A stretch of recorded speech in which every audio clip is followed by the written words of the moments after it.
Hello viewers, இன்னைக்கு நாம பார்க்க போறது One Piece episode 396.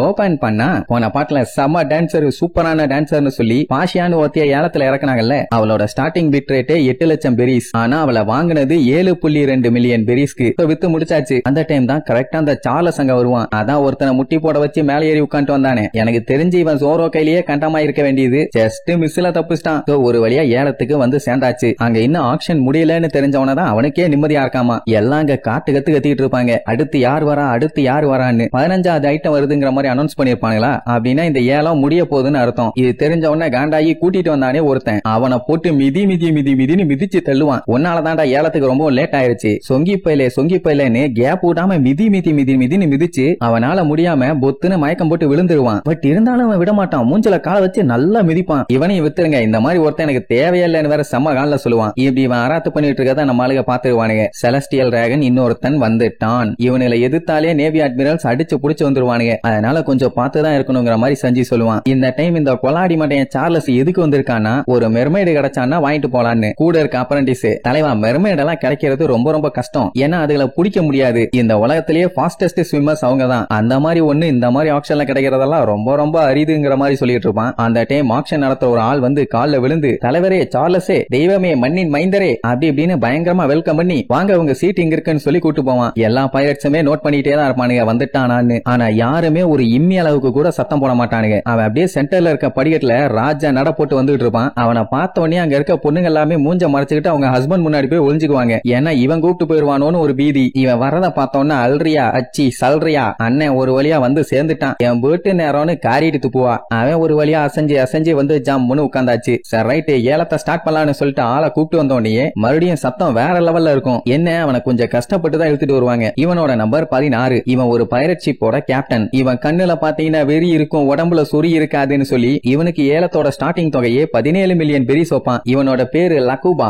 ரொம்ப பிரில்லியன்டான ஆளு. வேற லெவல்ல ஸ்கெட்ச் போடுவான். இவன் ஒரு டாக்டிக்ஸ் பண்ணான்னா அதுல யாராலையும் மிஸ் ஆக முடியாது. பாடிய பாத்தீங்களா எந்த அளவுக்கு ட்ரெயின் பண்ணி வச்சிருக்கான்னு. ஆனா அவன் மூஞ்ச பாருங்க, அப்படியே பால் வடிவுன்னு காட்டுவாங்க. அவனுக்கு பீதியில கண்ட மேனிக்கு வேர்த்து ஊத்திட்டு இருக்கும். இவனை எதுக்கெல்லாம் யூஸ் பண்ணிக்கலாம்னா, குதிரை மாதிரி இவங்க வேலைக்கு ஓட விடலாம். இல்ல ஹெவியா ஏதாச்சும் வெயிட் தூக்கணும்னா இவனை தூக்க விடுங்க. இல்லையா உங்களுக்கு யார் மேலேயாச்சும் காண்டு இருக்கா, எல்லா கோவத்தையுமே மூட்டை கட்டி முதுகுல போட்டுக்கிட்டு வந்து இவனை கெட்டி தொங்க விட்டு குமுறு எடுங்க, நல்லா தாங்குவான். எதையும் தாங்கும் இதயம்னு சொல்லி பயங்கரமா சொன்னவனே அங்க இருக்கவங்க எல்லாம் ஜாலியா சிரிச்சு என்ஜாய் பண்ணுவாங்க. ஆனா அந்த டைம் என்னாவும், நல்லா நின்னுட்டு இருந்தவன் அப்படியே முன்னாடியும் பின்னாடியும் ஆடி நிக்க முடியாம பொத்துன்னு மண்டி போட்டு வாயில ரத்தம்லாம் ஊத்துன்னு ஊத்தி அங்கேயே பொத்தகட்டின்னு விழுந்துருவான். அவனை பார்த்து பீதியில அத்தனை பேருமே கதர்னு கதறுவாங்க. அதுலயும் சில பேர்லாம் என்ன அவன் ரத்தம் கேட்கறான், அவனுக்கு என்ன ஆச்சு அப்படி அப்படின்னு அங்க கூட்டத்துக்குள்ள கொஞ்சம் சலசலப்பான உடனே உடனே கர்டைன்ஸ் இழுத்து மூட சொல்லிடுவான். என்னென்ன டகால்ட்டி வேலை பண்றான் பாருங்க அந்த டிஸ்கோ மாட்டையன். அப்படி மூண உடனே அங்க இருக்கவங்க எல்லாம் பதறுவாங்க. என்னாச்சு, ஏன் அப்படி மூடுறாங்க, என்ன பஞ்சாயத்துன்னு. அப்ப நமி சஞ்சய் கிட்ட கேப்பா, ஏன் எதுக்காக இப்படி மூடுனாங்கன்னு. சஞ்சய் பையதான் எல்லாத்தையும் கிளியர் அண்ட் கட்டா நோட் பண்ணிருக்கான். என்னன்னா அவன் நாக்க கடிச்சு வாய் வழியா ரத்தம் வர வச்சு அப்படியே மயக்கம் போட்டு பொத்துன்னு விழுந்திருக்கான். நாக்க கடிச்சதெல்லாம் உண்மைதான். ஆனா இந்த மாதிரி மயக்கம் போட்டு விழுந்ததான் நடிச்சிருக்கான். ஏன்னா எப்படியும் அடிமையா இன்னொருத்தங்கிட்ட போய் சாகருக்கு மூடிக்கிட்டு இந்த மாதிரி பண்ணிடலாம்னு சொல்லி எஸ்கேப் ஆயிருக்கான். அப்ப நிஜமாவே அந்த பயிரிட்டு மூலக்காரன் தான். அப்ப அந்த ஹச்சி பயலுக்கும் ஸ்டார் பிஷுக்கும் அப்படியே நடுங்கும். ஆஹா,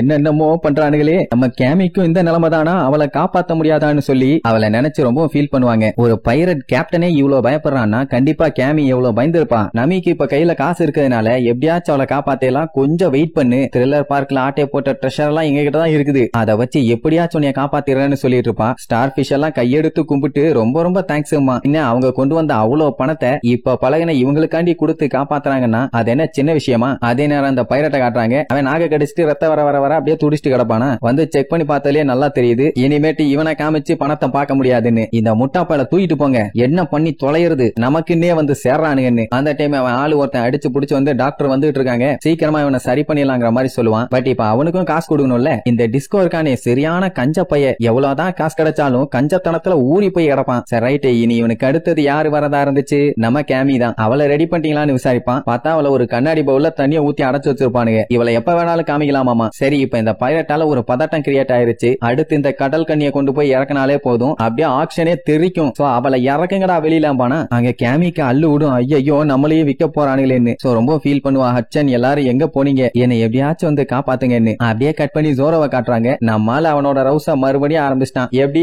2ஆம் நம்பர் மரத்துக்கிட்ட போயிட்டு அடுத்து 1ஆம் நம்பர் மரத்துக்கிட்ட வருவான்னு பார்த்தா 13ஆம் நம்பர் மரத்துக்கு போயிருக்கான். அப்படின்னா அவன் எந்த அளவுக்கு ரூட் சுத்தி சுத்தி போயிருக்கான்னு பாருங்க. இதுல வேற குழப்பம். நம்ம 2 தானே தாண்டி வந்தோம், எப்படி 13 ஆச்சு ஒன்னும் புரியலையேன்னு போவான். அந்த டைம் நம்ம ஜோரோவை அட்டாக் பண்ண வந்தானுங்களே ஒரு குரூப், அவனுக்கு ஆப்போசிட்ல பேசிக்கிட்டே வருவானுங்க. ஜோரோ ஒண்ணு அந்த அளவுக்கு ஒர்த்தானவ மாதிரி தெரியல. 130 மில்லியன்லாம் அவனுக்கு ரொம்ப ரொம்ப வாவாரு. என் கையில மட்டும் அடுத்த டைம் அவன் சிக்குனா ஒய்யால அவனை வச்சு செதுக்கிடுவேன்னு சொல்லும் போது கரெக்டா கிராஸ் பண்ணுவாங்க. ஜோரோ உடனே ஸ்டாப் பண்ணி டேய்மா ஆம்பிட்டு தான் அவ்வளவு நேரமா பில்டப் பண்ணவனுங்க. ஜோரோ பார்த்த உடனே தெரிச்சடிச்சு 90ல ஓடுவானுங்களா, நிலுங்கடாமா உடனே அப்படியே ஸ்டாப் ஆயிடுவானுங்க. நீங்க தாண்டா என்கிட்ட சண்டைக்கு வந்தவனுங்க, உண்மையை சொல்லுங்க. உடனே அங்கேயே மண்டி போட்டு இல்லைங்க தலைவரே, நீங்க ஒண்ணு தப்பா நினைச்சுக்காதீங்க, நாங்க முன்ன மாதிரி இல்லம்பானுங்களா. அப்புறம் என்ன வெங்காயத்துக்குடா எனக்கு தப்பான டைரக்ஷன் சொன்னீங்க அப்படின்னு கேட்டவனே அவனுக்கு அள்ளு விடும். ஆக்சுவலா அவனுக்கு கரெக்டான ரூட்டை தான் சொல்லியிருக்கானுங்க. ஜோரோ தப்பு தப்பா போயிருக்கான். அப்புறம் ஏன்டா என்னைய பார்த்து பயந்து வந்தீங்கன்னு கேட்டா உங்களை பார்த்தாலே உள்ளுக்குள்ள நடுங்குது, அப்படியே பீதி ஆகுது. நாங்க என்ன பண்றது, அப்படி ஒரு கொடூரமான லுக்கு விடுறீங்கன்னு சொன்னோன்னு இப்படி மூஞ்ச மாத்துவான். அவ்வளவுதான் அவனுக்கு இன்னும் பீதி ஆயிரும். அந்த டைம் தான் ஜோரோன்னு யாரோ கத்துற சவுண்டு. யாராவன் இல்ல யாராவன்ட்டு மேல பார்த்தா நம்ம லூஃபி பிளையிங் பிஷ்ல பாஞ்சு வருவான். நம்ம க்ரோ ஒண்ணுக்கு போனோம், இங்க என்ன பண்ணிட்டு இருக்க வா போலான்னு சொல்லி கையை நீட்டி லபக்குன்னு அவன் கழுத்தை பிடிச்சிருவான். இப்படி பிடிச்சி இழுத்தானாலே அடிபட்டு மிதிப்பட்டு கடிபட்டு விழுகிறது நிச்சயம். மறுபடியும் டே வேணாண்டான்னு ஜோரோ எவ்வளவோ சொல்லுவான். ஆடா வாடான்னு ஒரு இழு அப்படியே கதறிக்கிட்டு மின்னல் வேகத்துல பீச்சுக்கிட்டு போவான். அடுத்த செகண்ட் பாவம் பயங்கரமா மூச்சு வாங்கிட்டு இருப்பான். எவ்வளவு பெரிய வீரன் ஜோரோ, அவனையே ஒரு செகண்ட்ல லூஃபி பதற வச்சிட்டான். நான் உன்னை துண்டு துண்டா வெட்ட போறேன்டான்னு சொல்லுவானா. ஆட சரி வா, நடந்தது நடந்து போச்சு, இதுக்காண்டி எதுக்கு காண்டாகிறேன்னு சொல்லி சல்லுன்னு போவாங்க. இப்போ ஒருத்தன் மயக்கம் போட்டு மல்லாக்க விழுந்துட்டான்ல, இப்ப அதை சமாளிக்கணும். இல்லன்னா என்ன மொக்கையான ஆளை எங்க தலையில கெட்டி விட பாத்தியா, அப்ப நீ கூப்பிட்டு வர ஆள் எல்லாமே மொக்கையான்னு சொல்லி கேள்வி மேல கேள்வியா கேட்டு உசுர் எடுத்துருவானுங்க. அதனால சமாளிப்பான். அந்த லக்குபா உங்க எல்லாத்தையும் பார்த்து பயந்துட்டான். அந்த பயத்துலதான் அன்கான்சியஸ் ஆகி மயக்கத்துல கீழே வந்துட்டான். நீங்க ஒண்ணு கவலைப்படாதீங்க. ஓ அப்படியான்னு சொல்லிட்டு அந்த லூசுகளும் அப்படியே விட்டுருங்க. அதுக்குன்ட்டு அவனை சும்மாவா விடுவான், அடுத்த ஏலத்துல கொண்டு வந்து விட போறான். இத சொன்ன உடனே நம்மளுக்கு கொடுமையோ கொடுமைன்னு ஃபீல் பண்ணுவாங்க. இப்போ லேடிஸ் அண்ட் ஜென்டில்மேன், அடுத்து நாங்க காட்ட போற ஒரு ஐட்டம் எதுன்னு பாத்தீங்கன்னா ஒரு சூப்பரான செம்மையான அருமையான எருமையான நல்லா இருக்கிற ஒரு ஐட்டம் ஒண்ணு வந்திருக்கு. நீங்க லாவலுடன் காத்து கொண்டிருந்த கடல் கன்னி சோ இல்ல கடல் கன்னி எல்லாம் சொல்ல மாட்டான். ஆனா பயங்கரமா நீங்க ஆச்சரியப்படுற அளவுக்கு ஒரு ஐட்டம் எங்க கிட்ட இருக்குன்னு சொல்லி வர சொல்லுவானா. பயங்கரமா ட்ரம்ஸ் எல்லாம் வாசிச்சு துணி எல்லாம் போட்டு மூடி அப்படியே கொண்டு வருவானுங்க. அம்புட்டுமே ஆர்வம் தாங்க முடியல. அப்படி என்னத்தான் அவன் உள்ள வச்சிருக்கான்னு உடனே அப்படியே ஒரு லைட்டா போட்டு காமிப்பானா. அந்த ஷேடோலயே தெரியும் அது கடல் கண்ணின்னு. அவ்வளவுதான் எல்லாரும் பார்த்துட்டு ஆறாவாரம் பண்ணிட்டு இருப்பாங்க. இது இது இது இது அதேதான் கடல் கண்ணி. எல்லாம் சந்தோஷமா பாத்துக்கிட்டு இருக்கும் போது 2 ஜீவன் மட்டும் தேம்பி தேம்பி ஆளும். ஒன்னு அந்த ஹச்சி, இன்னொன்னு ஸ்டார் பிஷ். இப்படி அநியாயமா வந்து மாட்டிட்டியமான்னு அவன் அங்க என்னடானா பொறுத்தது போதும், நீங்க பார்க்க வேண்டிய நேரம் வந்து விட்டதுன்னு சொல்லிட்டு அந்த துணியை அப்படியே ஓபன் பண்ணி விடுவான். பாவம் அந்த கேமி புள்ள அப்படியே பீதியில பாத்துக்கிட்டு இருப்பா. எல்லாம் இவளை பார்த்தா ஆடி போயிருவாங்க. சவுண்ட் அப்படியே காதை கிளிக்கும். அதுவும் ஒரு யங்கான மெர்மைடுனா எவ்வளவு ஆர்வம் இருக்கும். அவளை அப்படியே கண்ணிமைக்காம பாத்துக்கிட்டு இருப்பாங்க. அவ அப்படியே சுத்தி எல்லாத்தையும் பார்த்துட்டு பீதி ஆவாளா. அப்ப அந்த கூட்டத்தோட கடைசியில ஹச்சியும் நம்ம ஆளுகளையும் நிக்கிறத பாத்துருவா. அப்பதான் அவளுக்கு கொஞ்சம் நிம்மதியா இருக்கும். அப்பாடா நம்மளை காப்பாத்த வந்துட்டாங்க, கண்டிப்பா நம்மளை காப்பாத்திடுவாங்கன்னு அப்படி ஒரு நம்பிக்கை.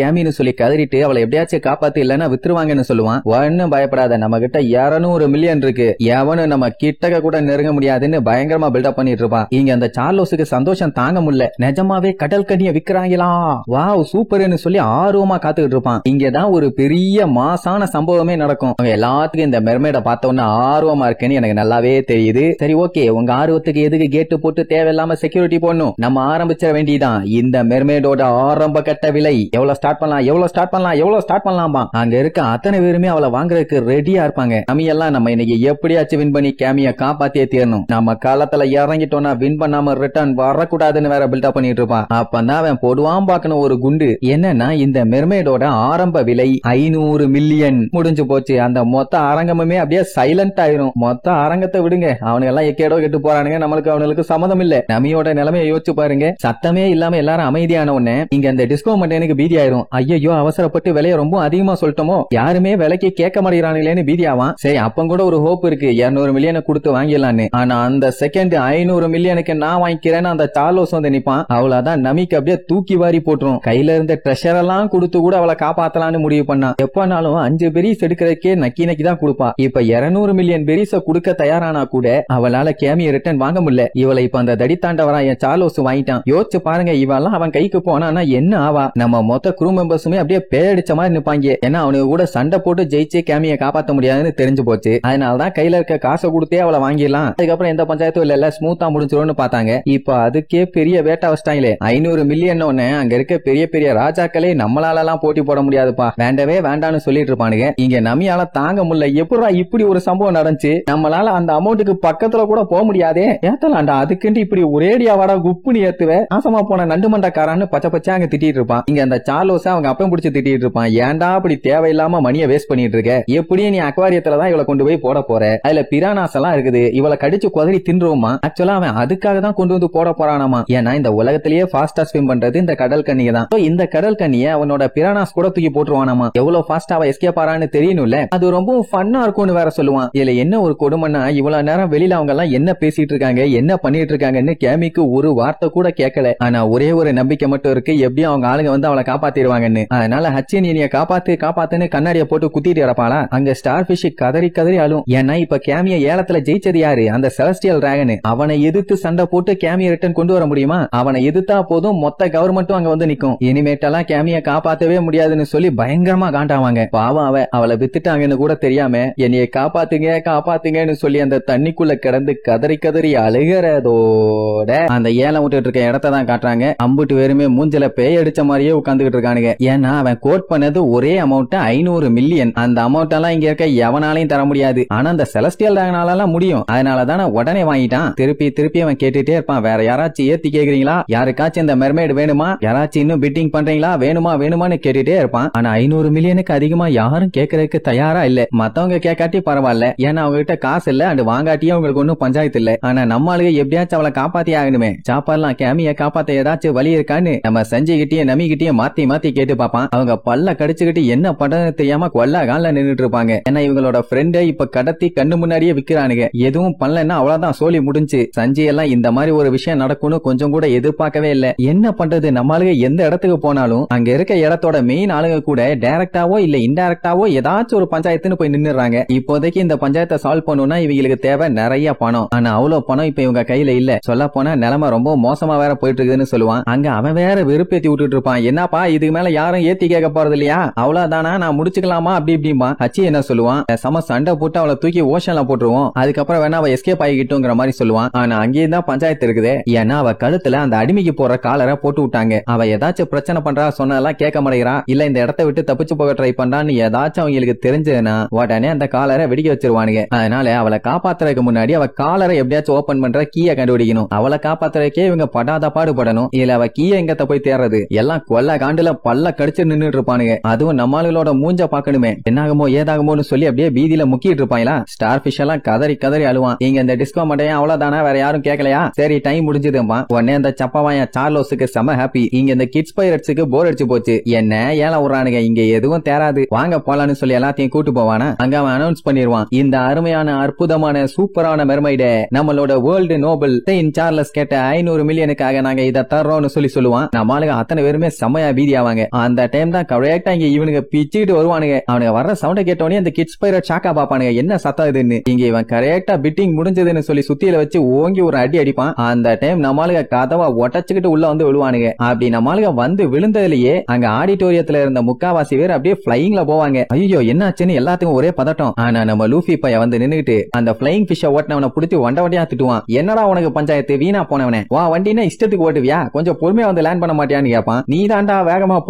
போன்னு உசுர வாங்கினேன். நம்ம என்ன பல்லாக்குல ஊர்வலமாடா போயிட்டு இருந்தோம், பண்ணி பிளைங் பிஷ் ஓவரா வேகமா போனா இப்படி தாண்டா ஆகும்பா. அந்த டைம் ஜோரோ, ஆமா எதுக்குடா இவ்வளவு அவசரமா நம்ம கப்பலுக்கு எல்லாரும் கிளம்பி வந்துட்டு இருக்கீங்க, வேற எங்கேயாச்சும் போகணுமா என்னன்னு கேட்பான். ஏன்னா நம்ம ஆளுங்க எல்லாம் ஒன்னா நம்பருக்கு கப்பலுக்கு தான் வர்றாங்கன்னு அவன் நினைச்சுக்கிட்டான். இப்படி நம்ம லூஃபி மத்தவங்க எல்லாருமே ஒன்னா இருக்கத பார்த்தா மத்த பைரட்ஸுங்க வந்துட்டானா இனிமேட்டு ரகலதாங்கிற மாதிரி சிரிச்சுட்டு இருப்பானுங்க. வந்தவன், ஆமா எங்கடா கேமி, வெட்டித்தனமா பேசிட்டு இருக்கீங்கன்னு சுத்தி முத்தி தேடுவான். அவளை ஸ்டேஜோட சென்டர்ல வச்சிருப்பாங்களா, அதை பார்த்தோன்னே கேமி நீ அங்கேயா இருக்க, இந்த வரேன்னு சொல்லிட்டு வேகமா வருவான். அவளுக்கும் சந்தோஷம் லூஃபி வந்துட்டான்னு. அவன் சுத்தி இருக்க யாரையுமே மதியில. அவனை பொறுத்த வரைக்கும் இப்ப கேமியை எப்படியாச்சும் காப்பாத்தி கூட்டு போகணும், அவ்வளவுதான். அங்க என்ன நடக்குது ஏது நடக்குது, ஏன் அங்க விட்டுட்டு நம்மளே இங்க நிக்கிறாங்கன்னு எதையுமே அவன் கேட்கல. நல்ல வேலை உன்னை பாத்துட்டேன், எங்க போய் தொலைஞ்ச, இரு நான் வரேன்னு சொல்லி அவளை காப்பாத்த வேகமா ஓடுவான். இடையில வந்து ஹச்சி தடுத்து, வேணாண்டா ஸ்டார் ஹட் எதுவும் பண்ணாத, இதனால பெரிய பஞ்சாயத்து ஆயிரும் அப்படி இப்படின்னு எவ்வளவோ சொல்லி தடுக்க ட்ரை பண்ணுவான். ஆனா அவன் கேட்காம ஓடிட்டே தான் இருப்பான். ஏன்டா அவளை போய் காப்பாத்த கூடாதுன்னு கேட்டா, அவ கழுத்துல காஸ்ட்லியான காலரை போட்டு விட்டுருக்கானுங்க, அதனால அவ உசுருக்கு தான் ஆபத்து, நீ தான் லைவா பாத்தியே. அண்ட் அதுக்கப்புறம் இந்த விஷயத்துல செலஸ்டியல் டிராகன்ஸ் எல்லாம் இன்வால்வ் ஆயிருக்காங்க. இப்ப நீ இடையில இறங்கி ஏதாச்சும் பண்ணினா பிரச்சனை நமக்கு தான். எவனா இருந்தா எனக்கு என்ன, நான் கேமியா காப்பாத்துவேன்னு விடாம ஓடுவான். உடனே சுத்தி இருக்கவங்க எல்லாம் கேட்டுட்டு எது இவன் ஸ்டார் ஹேட்டா, அவன் ரொம்ப ரொம்ப மோசமான பைரட்டாச்சே, இங்க என்ன பண்ணிட்டு இருக்காங்கிற மாதிரி யோசிப்பாங்க. இங்க லூஃபி ஓடுவான் ஓடிட்டே இருந்த உடனே வேற வழி இல்லாம ஹச்சி என்ன பண்ணிடுவான், அவசரத்துல மிக்சருக்கு அவனோட 2 கையும் வெளியே எடுத்து அவனை புடிக்க ட்ரை பண்ணுவான். அப்பவுமே அவனை நிறுத்த முடியல, ஆனா ஸ்லோ பண்ணிடுவான். இப்படி அவன் எக்கச்சக்க ஆம்ச வச்சிருக்கத பார்த்த உடனே சுத்தி இருக்க அத்தனை பேருமே மிரண்டு போயிருவாங்க. ஐயோ அவனுக்கு இவ்வளவு கை இருக்கு, கண்டிப்பா அவன் நார்மல் மனுஷனே கிடையாது, அவன் ஒரு ஃபிஷ்மேன் சொல்லிட்டு எல்லாத்துக்கும் தெரிஞ்சு போச்சு. ஃபிஷ்மேன் தெரிஞ்சாலே எல்லாரும் அவனை ஒரு வழி பண்ணிடுவாங்களே, இவனுக்கு இங்க என்ன வேலை, எப்படி இவங்க வந்தான், இவன் ஒரு ஆக்டோபஸ் மான்ஸ்டர்னு சொல்லி அத்தனை பேர் அவனை மாத்தி மாத்தி பேசிட்டு இருந்தவனே அவனால லூஃபிய தடுக்க முடியல. அவன் கேமி நான் வந்துட்டேன், நீ ஒண்ணு கவலைப்படாதன்னு சொல்லிட்டு வேகமா வருவான். அந்த டிஸ்கோங்கிறவன் அவனை ஏன்டா விட்டீங்க, புடிங்கடா தடுங்கடா சுடுங்கடான்னு சொல்லிட்டு இருப்பான். உடனே லூஃபி இருந்துட்டு ஏன்டா வெண்ணைகளா அவளை ஏன்டா புடிச்சு வச்சிருக்கீங்க, கேமி ஒண்ணு விக்கிற பொருள் இல்ல, அவன் எங்க ஃப்ரெண்டுன்னு சொல்லிட்டு வேகமா வருவான். அவனை ஸ்டேஜுக்கு வர விட்டுறாதீங்க தடுங்கன்னு சொல்லி எக்கச்சக்க பேர் அனுப்பி விடுவான். அத்தனை பேரும் வந்து அவனை பிளாக் பண்ணுவானுங்க. இங்க ஹச்சிய பார்த்து எல்லாம் பயங்கரமா பேச ஆரம்பிச்சிட்டாங்க. இவன் ஒரு ஃபிஷ்மேன், இவனுக்கு இங்க என்ன வேலை, ஆளு பார்க்கவே பயங்கரமா இருக்கான், ஒழுங்கா இங்க இருந்து போயிரு, எங்க பக்கத்துல வராத அப்படி இப்படின்னு அவனை ரொம்ப கேவலமா பேசுவாங்க. அவனுக்கு என்ன பண்றனே தெரியல. பின்ன திடீர்னு அத்தனை பேருமே அட்ட டைம்ல இவனை வார்த்தையால தாக்க ஆரம்பிச்சாங்கன்னா இந்த ஐலாண்ட்ல இருக்காத போன்னு கையில கிடைக்கிறதெல்லாம் தூக்கிட்டு வீசுவாங்க. அவனும் பேந்த முடிச்சுக்கிட்டே இருந்தவன டப்புன்னு அங்க ஸ்டார் பிஷ் வந்து அச்சி இதுக்கு மேல நம்மளால எதுவும் பண்ண முடியாது, சீக்கிரமா இங்க இருந்து ஓடித்தான் ஆகணும், ஏன்னா இப்ப நீ பெரிய ஆபத்துல இருக்கேன்னு சொல்லுமா. அவனுக்கு அதை பத்தி எல்லாம் கவலை இல்ல, எப்படியாச்சும் கேமிய காப்பாத்தியே ஆகணும், அதனால நான் எங்கேயும் வரதா இல்லாமா. இங்க இவங்களுக்கு ஒன்னும் புரியல, கூட்டத்துக்கு நடுவுல போய் இவனை என்ன பண்ணிட்டு இருக்கானுங்க, லூஸ் ஆவனுக்குன்னு நமிக்கு தான் தூக்கி வாரி போடும். ஏன்னா ரோபின் இவகிட்ட ஒரு கதை சொன்னாலே, இந்த ஐலாண்ட்ல இருக்க மக்கள் எல்லாருமே ஃபிஷ்மேனையும் சரி மெர்மைடையும் சரி பயங்கரமா எதிர்த்து ஒதுக்கி வச்சிருக்காங்கன்னு சொல்ல போனா கேவலமா பாப்பாங்க. அப்படி இருக்கும்போது அவன் யாரு என்னன்னு தெரிஞ்சு போச்சு. இனி பேசாம இருப்பாங்களா, இப்படித்தான் பேசுவாங்க. சாப்பர் உடனே பதறுவான், என்ன இவ்வளவு கேவலமா ட்ரீட் பண்ணுவாங்களான்னு. அங்க லூஃபியோட பயங்கர ரவுஸ், அவன் எவன் தடுத்து நிக்கல, போங்கடா விளக்கணைகளான்னு எல்லாத்தையுமே குப்பை மாதிரி தூக்கி வீசிட்டு வேகமா ஓடுவான். அப்ப திடீர்னு எவனோ ஒருத்தன் கண்ணை நீட்டி டப்புன்னு சுற்றுவான். ரத்தம் பயங்கரமா தெரிக்கும். லூஃபி கேமி ஸ்டார் பிஷ்னு எல்லாருமே பயங்கரமா ஷாக் ஆவாங்க. என்னடான்னு பார்த்தா அச்சியை தான் சுட்டிருப்பாங்க. அப்படியே படிக்கட்டுல உருண்டு அடிச்சு வந்து விழுவான். கேமியால இதை நம்பவே முடியல. பாவம் 2 பேரும் அவ்வளவு சந்தோஷமா இந்த இடத்துக்கு வந்தாங்க, நல்லா ஜாலியாவும் என்ஜாய் பண்ணாங்க. ஆனா கடைசியில அவங்க எது நடக்க கூடாதுன்னு பயந்தாங்களோ அதுவே நடந்து போச்சு. சுடுவாங்கனதுல அவன் பாடியில இருந்து பயங்கரமா ரத்தம் கொட்டுன்னு கொட்டும். யார் இப்படி அவனை சுட்டதுன்னு பார்த்தா அந்த சாணி மூஞ்சன். லூஃபி அப்படியே பார்த்துட்டு ஸ்டன் ஆகி போய் நிப்பான். ஏன்னா அவன் ரத்த கிளறியோட அப்படியே பேன்னு கிடப்பான். ஆனா அந்த சாணி மூஞ்சன் சார்லோஸுக்கு சந்தோஷம் தாங்க முடியல. நான் ஒரு ஃபிஷ்மேனை சுட்டுட்டேன்னு சொல்லி ஜாலியா என்ஜாய் பண்ணுவான். நம்மளுக்கெல்லாம் பதறி போய் ஹச்சின்னு எவ்வளவு கூப்பிடுவாங்க. அவங்க கிட்ட எந்த ஒரு ரெஸ்பான்ஸுமே இல்ல. ஆனா அங்க சுத்தி இருந்த லூசுங்க எல்லாம் என்ன பேசிங்க தெரியுமா, அப்பாடா நல்ல வேலை கொண்டுட்டாரு, நான் கூட ஏதாச்சும் பயங்கரமான டிசீஸ் பரவிருமோன்னு பயந்துட்டான்னு சொல்லுங்க. அவன் என்ன பப்ளிக் டாய்லெட்டா, டிசீஸ் எல்லாம் இவங்களுக்கு வந்து பரவுறதுக்கு. லூஃபி அதெல்லாம் கேட்டுட்டு கொல்ல காண்டாவான். மொத்தத்துல அவன் ஒரு உயிருள்ள ஜீவனாச்சேன்னு கொஞ்சம் கூட அவன் மேல கருணையே இல்ல. அவனைத்தான் நம்பி இருந்தா கேமி. கண்ணு முன்னாடியே அவனை சுட்டு அவன் ரத்த வெள்ளத்துல கிடக்கிறத பார்த்தா அவளுக்கு எவ்வளவு கஷ்டமா இருக்கும். கத்துன்னு கத்தி அழுவா. ஆனா எந்த சத்தமும் வெளியில கேட்காது. இங்க இவன் இன்னும் ஆடுறத ஸ்டாப் பண்ணல.